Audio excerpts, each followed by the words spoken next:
Oh, good morning, good afternoon, good evening, and good day. Welcome to the second edition of Guitar Workshop, featuring me, Greg Cherpka, from the Whoodlums. You know, I had a lot I wanted to talk about, and I had to kind of narrow it down to a few categories. I made some notes here. The reason we don't use a teleprompter is because we don't have one, I believe, and it's too lazy to make cue cards. So what I'm going to cover on the show is various picking styles and strumming styles. And then I'll cover the adjustments made available to you on an electric guitar. First of all, let me get the sound tone down here a little bit. Fundamentally, classically, and traditionally, the guitar was made to be played with no implements in the right hand or your picking hand. And so it all started with just finger picking, which would be an example of that. Would be your standard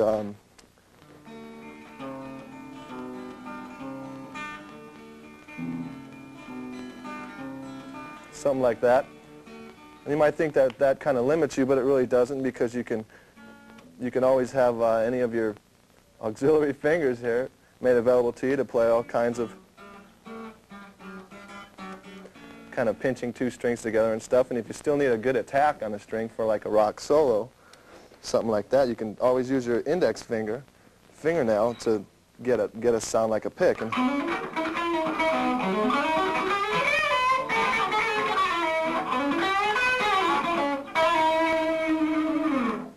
it tends to wear down your index fingernail a little bit, but you always have that option.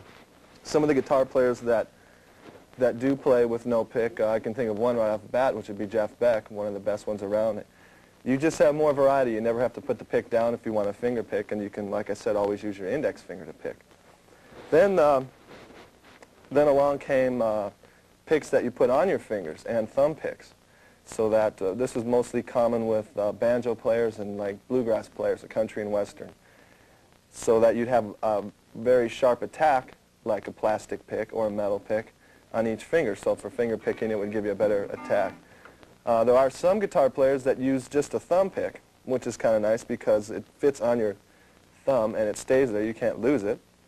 And what it accentuates is that bass string. Something like that. Now the guitar players I know in rock and roll that use a thumb pick would be like Johnny Winter. He uses it and he picks just with his thumb, this kind of motion. There was a great jazz guitar player named Wes Montgomery, and everything he did was with a thumb.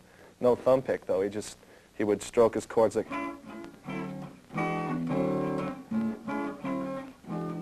things like that. Another advantage of a thumb pick is that you can use it like a regular pick, in that all you have to do is, put your finger up to the pick and you can pick with it that way. And then also you have the option of finger picking, like in bluegrass or folk music. Let's see, what else? I wanted to cover the two types of strums that, the two basic types, I would say. There's one called a bridge resting strum. Let me get some sound here. The bridge resting strum is when you rest the palm of your hand on the bridge, or you can call it a palm rest strum. And usually you rest a couple of fingers on the face of the guitar. And for that kind of strum, it would be a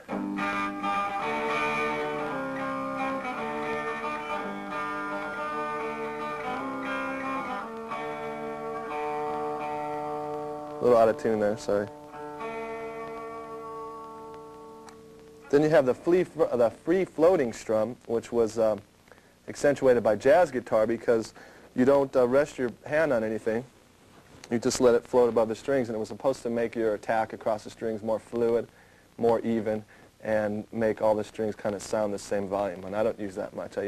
For rock and roll, you usually use more of the bridge resting strum. But the free floating strum for jazz would give you that kind of wimpy sound.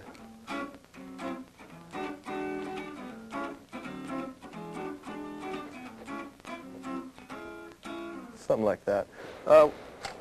Thumb pick strumming we already talked about. Now there's another technique, I call it 2-bit strumming. Billy Gibbons from ZZ Top's the only guy I know that does this, but he actually uses a quarter for his pick. I think because there's always a quarter around. You don't have to run to the store to buy a pick if you don't have one. You can always find a quarter. And I've never tried this, but he does get that teeny sound.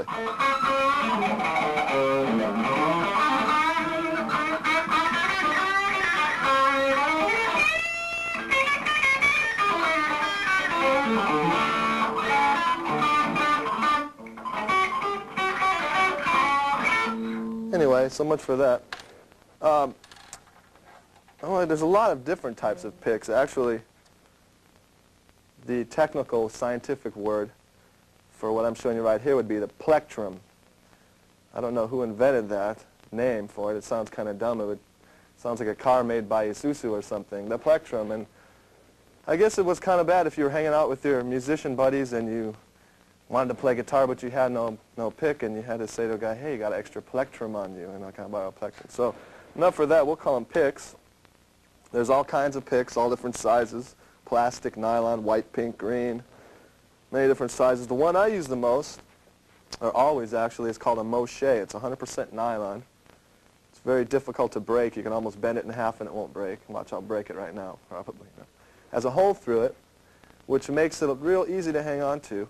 When you change position with your pick in your hand, if your hand gets sweaty, it doesn't get that slippery because there's a hole there, and it's easy to hold on to. Plus, you can always put it on your keychain or wear it around your neck or hang it from your ear if you'd like. You always have it with you. That's the pick that I always use, and I think it's a goodie. So much for picking techniques. Let me see what I was going to cover some other things about. One thing that's the bridge resting strum is good for is muting. That's why you see most rock and roll guitar players will use the bridge resting strum, which gives you the advantage of sustain, but you can sharply stop the sustain, something like that.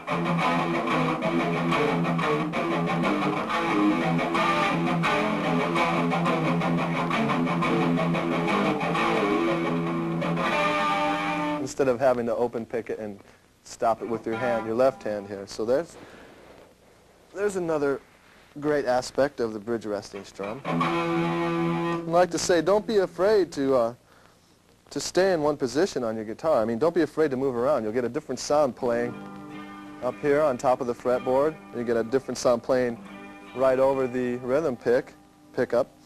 And you get another sound playing between them, and back here on the bridge you'll get your tinniest sound. A little different sound then.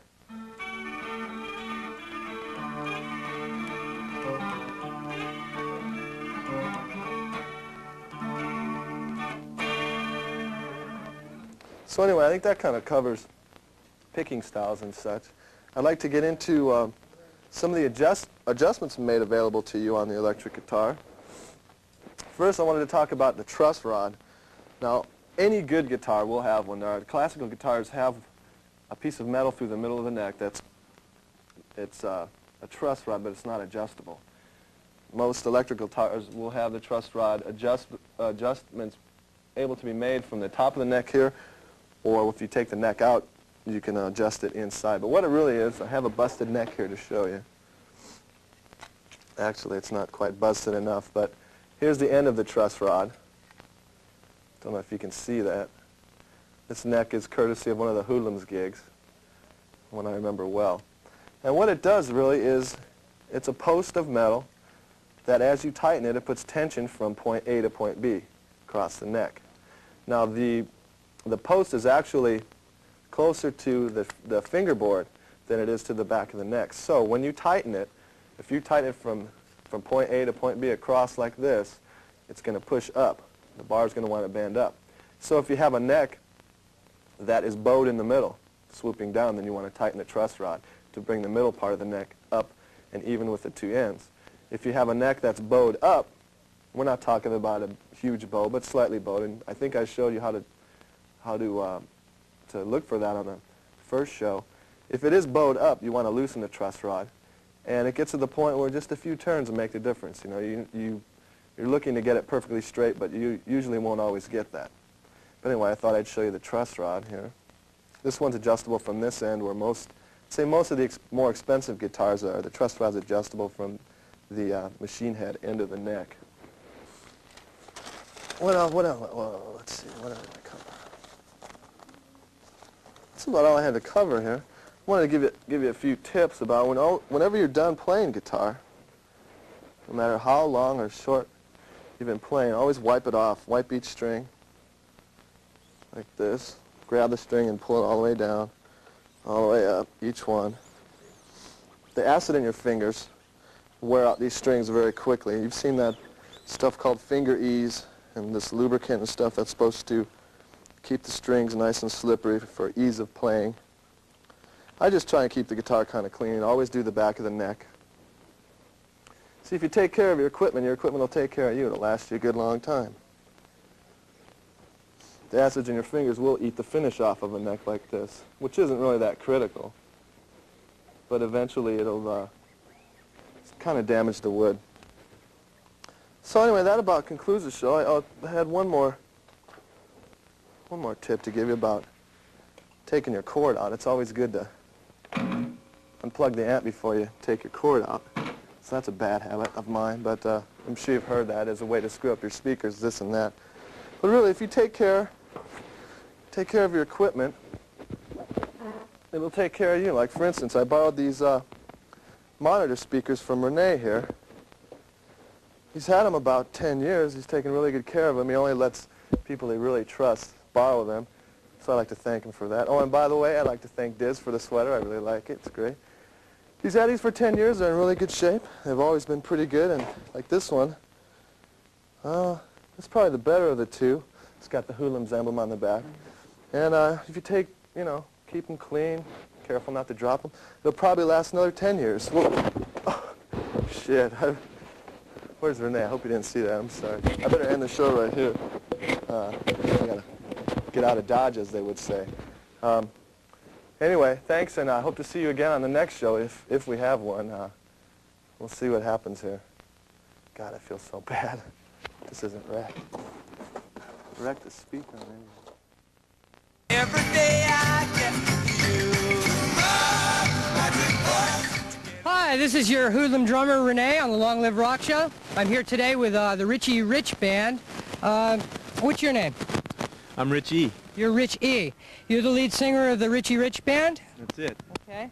Why don't we meet the other guys in the band? All right. To my left here is Mike Seifert. Mike plays the bass. Mike. How you doing? John. I'm Doug Jackson, guitar player. Jackson. Kevin Millar, drums. A man after my own heart, football and drums. Okay.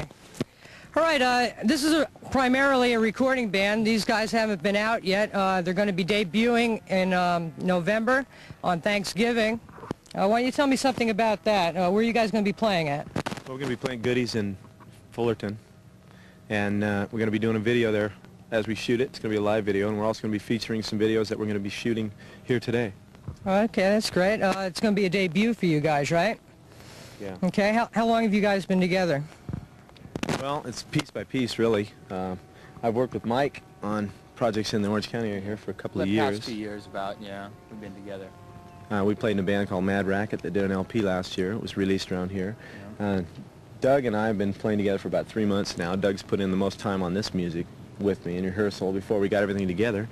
And Kevin is our visiting drummer, comes in Wales and does it right for us. And I think he's played with us 3 times so far and did a great job in the studio. So basically we're just kind of getting it happening. We're primarily recording, and we're working about that, and we're going to start in on our show soon.